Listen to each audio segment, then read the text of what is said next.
मेरा राजस्थान लोक जीवन की बानगी पुस्तक का लोकार्पण इंदिरा गांधी राष्ट्रीय कला केंद्र द्वारा हिंदी दिवस के अवसर पर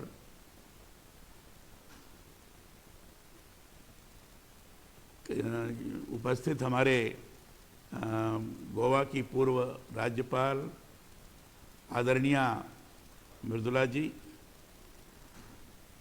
इंदिरा गांधी राष्ट्रीय कला केंद्र के अध्यक्ष आदरणीय श्री राम बहादुर राय जी, सदस्य सचिव श्री डॉक्टर सच्चिदानंद जोशी जी, राजस्थान पत्रिका के प्रधान संपादक व लेखक श्री गुलाब कोठारी जी, भाइयों और बहनों, सबसे पहले मैं हिंदी दिवस के अवसर पर आप सब लोगों को बधाई देता हूं। ये मेरा बड़ा सौभाग्य है कि इंदिरा गांधी राष्ट्रीय कला केंद्र के अध्यक्ष आदरणीय श्री राम बहादुर राय जी आज आए हैं। मुझे लगा कि कई वर्ष के बाद आपसे वर्चुअल रूप पर ही क्यों न हो, साक्षात भेंट हो रही है। आदरणीय मृदुला जी हमारा हमेशा मार्गदर्शन करती रही हैं। ये भी यहाँ आज उपस्थित हैं और उन्होंने पुस्तक के बारे में बताते हुए, मैं अगर कहूँ तो एक तरह से उन्होंने मार्गदर्शन किया है। मेरा ये भी सौभाग्य है कि आदरणीय श्री गुलाब कोठारी जी के पुस्तक के लोकार्पण के अवसर पर ये दूसरी बार मैं भागीदार बन रहा हूँ। पहले 3 दिन पहले ही आदरणीय प्रधानमंत्री जी ने आपकी पुस्तक उपनिषद संवाद और अक्षर यात्रा उसका लोकार्पण किया था, और आज मेरा राजस्थान लोक जीवन की बानगी आज इसका लोकार्पण हो रहा है।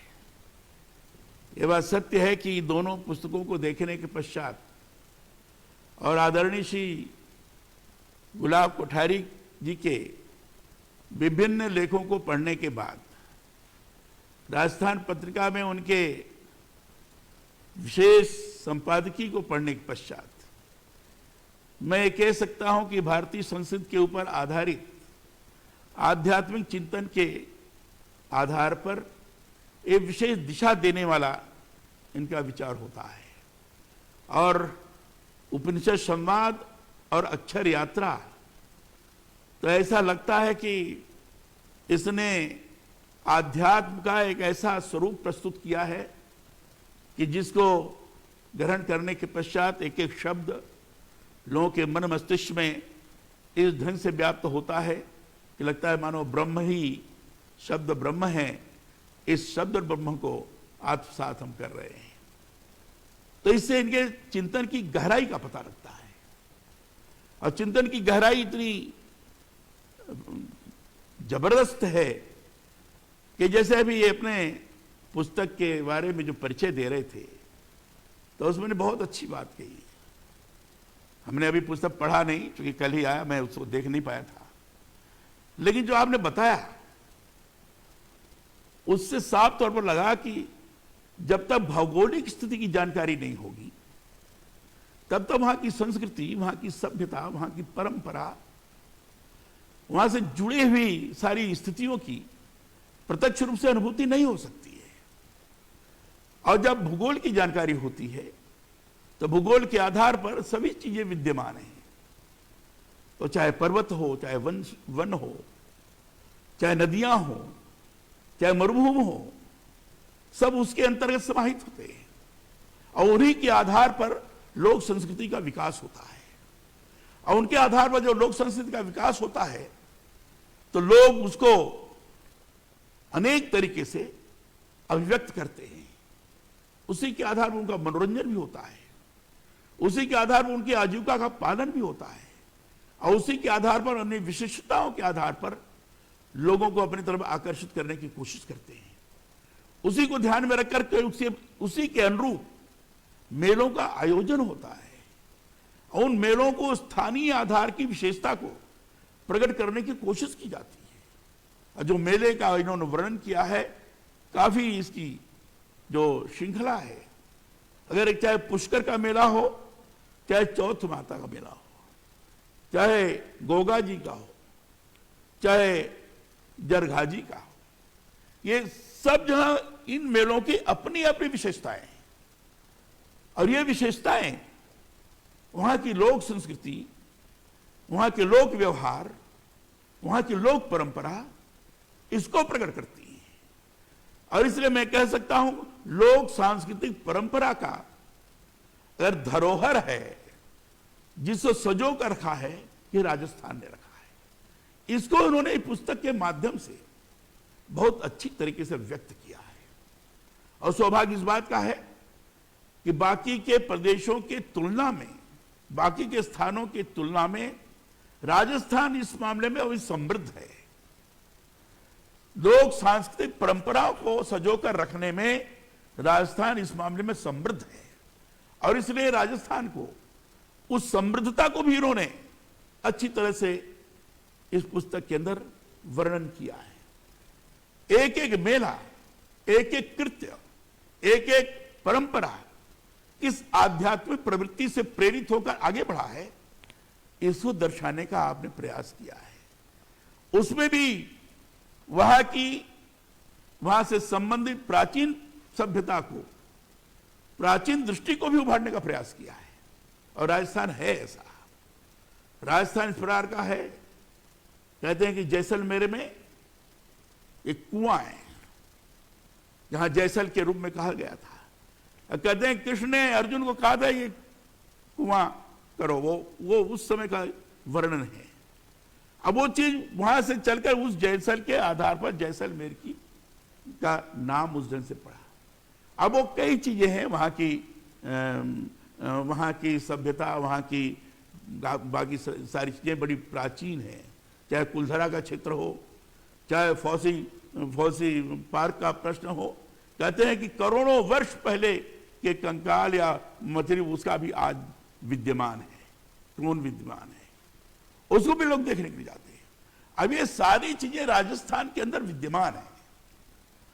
इन सारी चीजों को अपने पुस्तक के माध्यम से आदरणीय श्री कोठारी जी ने बड़े ढंग से चित्रित करने का प्रयास किया है। अगर एक तरफ मरुभूमि है, दूसरी तरफ नदियां हैं, पर्वत है, और जनजाति का जो इलाका है, बांसवाड़ा और वो उधर का इलाका, वो हरियाली से पूर्ण है, वहां देखने लायक है, झील भी है। वो इस तरीके से देखकर लगता है कि वहां के जो सारी चीजें हैं, वहां के जो रंगीन, जो जनजातियों के द्वारा जो क्रीड़ाएं होती हैं, अद्भुत होती हैं। उसको देखकर लोगों को स्वाभाविक रूप से मन आकृष्ट होता है। तो ऐसे अनेक विध जहां जहां भी राजस्थान के भौगोलिक स्थिति के आधार पर जिन जिन प्रकार की लोक सभ्यता, लोक संस्कृतियों का विकास हुआ, उसको चित्रित करने का आपने इसमें बड़ा सफल प्रयास किया है। और उसमें एक दृष्टि है, और दृष्टि यह है कि जब तक इन सारी चीजों को सजो कर नहीं रखा जाएगा, तब तक अपने अंदर के स्वाभिमान को, अपने अंदर के आत्माभिमान को हम प्रकट नहीं कर सकते।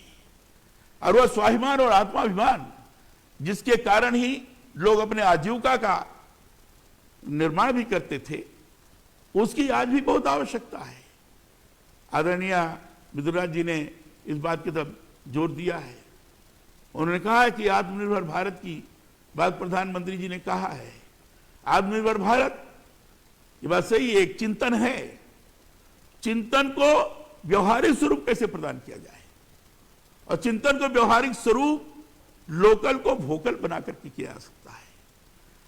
और इसलिए लोकल माने स्थानीय स्तर पर जो शिल्प कलाएं हैं, जो छोटे छोटे कुटीर उद्योग धंधे हैं, छोटी छोटी चीजें हैं जिसको बना करके लोग अपने आजीविका से अपना निर्वहन किया करते थे, वो सारी चीजें, उसका निर्माण, उसके माध्यम से लोगों को अपने तरफ जोड़ने का प्रयास। और उसमें चाहे खिलौना होगा, चाहे छोटी छोटी शिल्प कलाएं होंगी, चाहे और भी इस प्रकार की रंगोलियां होंगी, सारी चीजें ऐसी हैं जो लोगों को प्रचारित करने के लिए, मुखर करने के लिए स्वयं में काफी विश्वसनीय हैं और आज उस दिशा में काम करने की आवश्यकता है।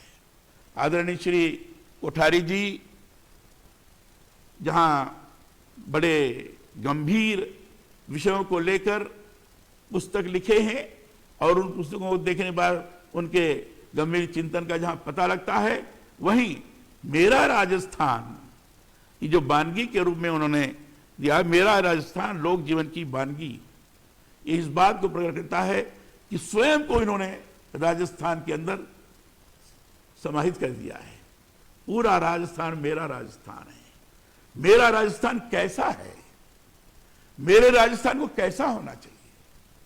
मेरे राजस्थान से अलग बाहर गए हैं तो उनको भी यहां बुलाकर मेरे राजस्थान की विशिष्टता को जगह जगह किस तरीके से प्रचारित करने का प्रयास करना चाहिए, यह मुखरता प्रदान करने का भी प्रयास व दिशा देने का इस पुस्तक के माध्यम से प्रयास है। मैं समझता हूं कि यह पुस्तक निश्चित रूप से लोगों के लिए पठनीय होगी, दिशा प्रदान करने वाली होगी और राजस्थान की लोक सांस्कृतिक परंपराओं को ठीक से लोग जान सकें, इसके लिए ये बहुत महत्वपूर्ण भूमिका का ये निर्वाह करेगी। इतनी बात कहकर मैं कोठारी जी को बहुत बहुत बधाई देता हूं कि इस तरह की पुस्तक को लिख करके उन्होंने लोगों को उत्प्रेरित करने का प्रयास किया है। बहुत बहुत धन्यवाद। राम बहादुर जी आपको विशेष रूप से धन्यवाद। मृदुला जी प्रणाम आपको। सभी को नमस्कार, धन्यवाद।